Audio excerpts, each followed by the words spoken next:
Hello दोस्तों, स्वागत है हमारे YouTube चैनल आदर्श एकेडमी में। जैसा कि आप देख रहे हैं कि आज हम लोग 10वीं क्लास के अध्याय 3 दो चरों वाले रैखिक समीकरण के बारे में हम लोग सीखने की कोशिश करेंगे। इस पाठ का पूरे परिचय होगा और परिचय के साथ साथ इसका क्वेश्चन भी सॉल्व किया जाएगा। जैसे कि आप देख रहे हैं कि आखिर ये दो चरों वाले रैखिक समीकरण क्या होता है। सबसे पहले मैं आपको बता दूं कि दो चर वाले रैखिक समीकरण क्या होता है। जिस समीकरण में दो चर राशि होती हैं, जैसे चर राशि के रूप में अल्फाबेटिकली लेटर कोई एक्स और वाई हो गया, ठीक है।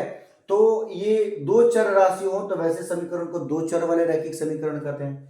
तो जब किसी समीकरण को A X plus B Y plus C बराबर जीरो के रूप में लिखा जाता है, जहां ए जीरो की इक्वल नहीं होनी चाहिए और B is not equal to zero हो, तो वैसे समीकरण दो चरों वाले रैखिक समीकरण कहलाते हैं। जैसे कि यहां आप देख रहे हैं कि A X plus B Y plus C equal to zero. इस रूप का हम कोई वैल्यू ले लेते हैं। यहां पे हम लिखेंगे 2x plus 4y plus 5 equal to zero. यहां पर आप देख रहे हैं कि x के साथ जो दो जुड़ा हुआ है, दो का गुणांक x का गुणांक 2 है, या 4 का गुणांक y है, या y का गुणांक 4 है, प्लस 5 बराबर जीरो। तो ये जो 2 और 4 जो पूर्णांक है, इसकी वैल्यू जीरो नहीं होनी चाहिए। अगर ये जीरो हो गया तो किस रूप का होगा, आइए देखते हैं। ये तो इस रूप का हो गया मेरे भाई।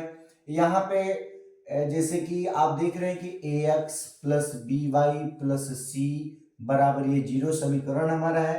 तो इसके बदले में हम इस वाले समीकरण के यहां रखते हैं ए एक्स प्लस वाई प्लस कोई भी वैल्यू ले लेते हैं, 5 ले लेते हैं। तो इस 2 के जगह पे मेरे भाई यहाँ जीरो रखते हैं, 4 के जगह पे हम जीरो रखते हैं। तो किस प्रकार का इक्वेशन बनेगा, तो यहाँ पर इसकी वैल्यू जीरो और इसकी भी वैल्यू जीरो और ये 5 और इक्वल टू जीरो। तो ये 5 इक्वल टू जीरो होगा, जिसमें किसी भी प्रकार की चर राशि नहीं है। तो जब किसी भी प्रकार की चर राशि नहीं है तो ये दो चरों वाले रैखिक समीकरण का हल नहीं होगा। दो चरों वाले रैखिक समीकरण वही होते हैं जिसे A X plus B Y plus C बराबर जीरो के रूप में लिखा जाता है। इसके साथ ही हम लोग चलेंगे दो चरों वाले युगपत रैखिक समीकरण। क्या होता है? दो चरों वाले युगपत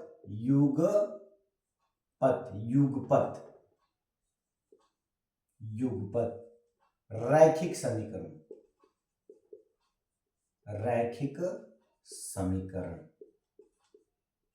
आइए दोस्तों जानने की हम लोग कोशिश करते हैं कि दो चरों वाले युगपत रैखिक समीकरण है क्या।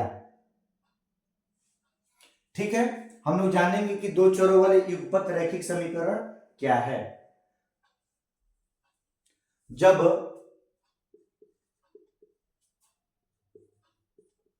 किसी दो चरों वाले रैखिक समीकरण को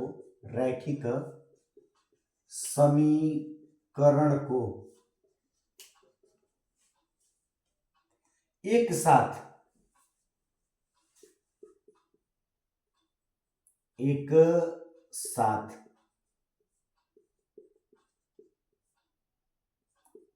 रखा या लिया जाता है, वैसा समीकरण